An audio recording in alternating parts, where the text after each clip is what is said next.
혹시 어젯밤 푹 잔 것 같은데도 아침에 몸이 천근만근이신가요? 아, 피곤해. 이 말을 입에 달고 사신다면 오늘 이야기가 딱 맞을 거예요. 바로 자도 자도 피곤한 이유, 부신 피로에 대해 제대로 파헤쳐 보겠습니다. 네, 바로 이 질문. 아니, 왜?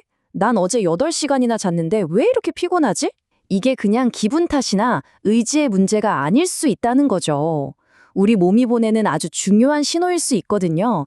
절대 무시하면 안 돼요. 그 원인이 어쩌면 부신 피로일 수 있습니다. 좀 생소하게 들릴 수도 있지만요. 생각보다 많은 현대인들이 이걸 겪고 있다고 해요. 지금부터 어떤 증상들이 있는지 하나씩 짚어볼 테니까 이거 내 얘긴데? 싶은 게 있는지 한번 잘 들어보세요. 자, 먼저 일반적인 피로랑 부신 피로는 근본적으로 달라요. 이걸 아는 게 중요한데요. 보통 피곤하면 하룻밤 푹 자고 나면 개운하다 하잖아요. 근데 부신 피로는 그게 아니에요. 아무리 자고 또 자도 몸이 그냥 무겁고 피로가 그림자처럼 계속 따라다니는 거죠. 자, 그럼 우리 같이 자가진단 한번 해볼까요? 여기 있는 항목들 보면서 솔직하게 한번 체크해 보세요. 첫째, 아침에 일어났는데 전혀 개운하지가 않다. 둘째, 이상하게 짭짤한 음식이나 커피 같은 자극적인 게 자꾸 땡긴다. 그리고 셋째, 이게 진짜 핵심인데 오후 한 3시, 4시쯤 되면 갑자기 에너지가 확 방전되는 느낌이 든다. 어떠세요? 이 중에 하나라도 난데? 싶으면 계속 집중해 주셔야 합니다. 만약에 방금 그 증상들 보면서 내 얘기잖아 하셨다면 이제 그 뒤에 숨어있는 과학적인 원인을 알아볼 시간입니다. 도대체 우리 몸의 코르티솔 시스템이 어떻게 망가지는 건지 그 번아웃의 메커니즘을 한번 제대로 들여다보죠. 자, 이 모든 문제의 중심에는 코르티솔이라는 호르몬이 있어요. 들어보셨죠? 보통 스트레스 호르몬으로 알려져 있는데 이게 사실 나쁜 애는 아니에요. 부신에서 나오는데 정상적일 때는 아침에 일어나! 하고 우리를 깨워주고 밤에는 이제 자자! 하면서 잠들게 도와주는 아주 중요한 역할을 하거든요.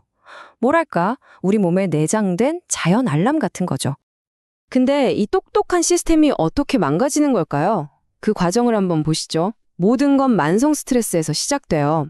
끊임없이 정신적, 육체적 압박을 받으면요. 우리 부신이 비상사태다 하면서 코르티솔을 막 뿜어내기 시작합니다. 이게 계속되면 어떻게 될까요? 결국 부신이 지쳐버려서 고갈 상태가 되는 거예요. 그러면 마지막엔 시스템 전체가 다운되면서 만성 피로에 머리가 멍한 브레인 포그까지 겪게 되는 거죠. 그럼 도대체 뭐가 우리 부신을 이렇게까지 힘들게 하는 걸까요? 물론 정신적인 스트레스도 크죠. 근데 그것뿐만이 아니에요. 너무 과격하게 운동하는 거, 밥을 제때 안 챙겨 먹는 거, 몸에 있는 만성 염증, 그리고 진짜 중요한 거, 밤늦게까지 스마트폰이나 컴퓨터 화면 쳐다보는 거. 이런 현대사회의 습관들이 우리 몸을 24시간 내내 전투 모드로 만들고 있는 셈입니다. 이 문구가 정말 가슴에 와닿지 않나요? 카페인에 의존하는 건 진통제 맞고 부러진 다리로 달리는 것과 같다. 나중에 더 큰 대가를 치르게 된다는 거죠. 피곤하다고 커피를 마시는 건 사실 근본적인 문제를 덮어주는 것뿐이에요.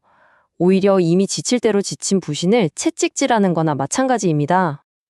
자, 지금까지 좀 암울한 얘기를 했죠? 근데 걱정 마세요. 희망은 있습니다. 이 상황에서 당연히 벗어날 수 있어요. 지금부터는 여러분의 지친 부신을 다시 건강하게 만들 회복 전력의 청사진을 하나씩 보여드릴게요. 회복의 첫걸음은요, 뭔가를 더하는 게 아니라 멈추는 거예요.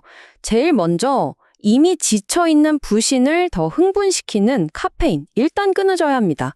그리고 두 번째, 혈당을 롤러코스터 태우는 설탕이랑 하얀 밀가루 같은 정제 탄수화물도 멈춰야 해요. 이 두 가지만 피해도 몸이 훨씬 편안해지는 걸 느끼실 수 있을 거예요. 자, 피해야 할 게 있었으니 당연히 챙겨 먹어야 할 것도 있겠죠? 식단에는 질 좋은 단백질이랑 현미밥 같은 복합 탄수화물을 꼭 넣어주세요. 혈당을 안정시켜주거든요. 그리고 커피 대신에 따뜻한 레몬물이나 허브차 한 잔 어떠세요? 특히 아침에 좋은 천일염을 아주 살짝 넣은 물 한 잔은요, 지친 부신에 정말 좋은 에너지가 될 수 있습니다. 그리고 이건 정말 중요해서 따로 뺐습니다. 절대로 아침 식사 거르지 마세요. 왜냐하면요, 밤새 굶주린 우리 몸은 아침을 안 먹으면 위기 상황인가? 하고 스트레스 상태로 인식해요. 그럼 에너지를 내려고 스트레스 호르몬을 막 분비하겠죠?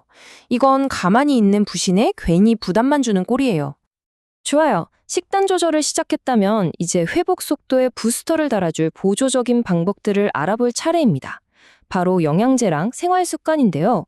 이 퍼즐 조각들까지 잘 맞춰야 회복이 완성되겠죠? 부신 건강에 특히 중요한 영양소 딱 3가지만 기억하세요. 첫째, 비타민 C.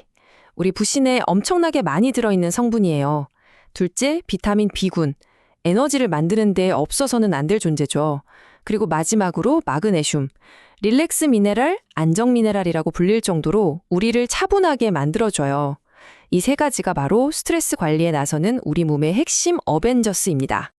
근데 여기서 정말 중요한 점 꼭 기억하셔야 해요. 영양제는 어디까지나 조수이지 주인공이 될 수는 없어요. 근본적인 해결책은 아니라는 거죠. 그리고 당연한 얘기지만 어떤 영양제를 새로 시작하기 전에 반드시 의사나 약사님 같은 전문가랑 먼저 상담하시는 거 잊지 마세요. 안전이 제일 중요하니까요. 운동에 대해서도 우리가 흔히 하는 오해가 있어요. 피곤할수록 운동해서 이겨내야지. 아니에요. 몸이 이미 방전된 상태에서 막 격렬하게 운동하는 건 불난집에 부채질하는 격입니다.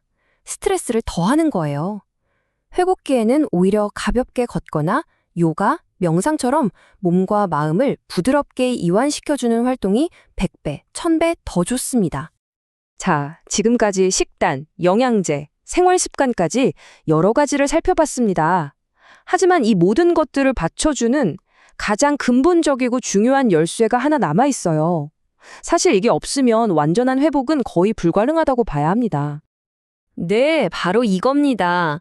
부신 피로를 치료하는 가장 확실하고 가장 근본적인 방법은요, 바로 깊고 질 좋은 휴식입니다.